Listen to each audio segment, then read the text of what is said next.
5 வருஷத்துக்கு முன்னாடியெல்லாம் காசு கொடுத்து ஃபால்ஸ்லாம் அடிக்கணுமா, அப்படியே சாரீ கட்டிக்கலாமே அப்படின்னு சொல்லிட்டு நினைப்பேன். அதுக்கப்புறம் தான் எங்கள் அம்மா சொன்னாங்க, ஃபால்ஸ் வச்சாதான் வந்து சாரீ அழகாக தெரியும் அப்படின்னு சொல்லிட்டு. ஃபால்ஸ்லாம் நீங்கள் வெளியே தைக்க கொடுத்தீங்கன்னா, உங்களுக்கு தெரிஞ்ச கடை இல்லை வீட்லேயே பண்ணுறாங்க அப்படின்னா ஒரு 100 ருபீஸ்க்குள்ளே இருக்குது. இல்லை வந்து ஒரு நல்ல ஷாப் அப்படின்னு நம்ம போய் கொடுத்தா 150க்கு மேலே தான் இருக்கும் ஃபால்ஸ் அடிக்கிறதுக்கே. அதுக்கு வந்து நீங்களே வந்து ஃபால்ஸ்லாம் அடிக்க கற்றுக்கிட்டிங்கன்னா ஈஸியாக வீட்லேயே நம்ம ஃபால்ஸ் அடிச்சிடலாம். எப்போவுமே வந்து லேடிஸ் வந்து மிஷின்லாம் வாங்கி வைக்கணுமா அப்படின்னு நினைக்கக்கூடாது. வீட்லேயே நாம் தையல் மிஷின்லாம் வச்சுக்கிட்டா இது போல் ஈஸியான வேலைலாம் நாமளே சீக்கிரமாக முடிச்சிடலாம்.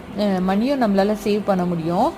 செகண்ட் ஹேண்டில் கூட நாம் மிஷின்லாம் வாங்கி வச்சுக்கிட்டு ஃபால்ஸ் அடிக்கிறது, ஓரம் அடிக்கிறது, லுங்கி மடிக்கிறது, இது போல் வேலைலாம் வீட்லேயே செஞ்சோன்னா நமக்கும் வந்து மணி வந்து சேவ் ஆகும். மிஷின் இல்லைன்னா கையில் கூட நாம் ஸ்டிச் பண்ணலாம். இதையே நாம் பிஸ்னஸாக கூட பண்ணலாம். பாய்.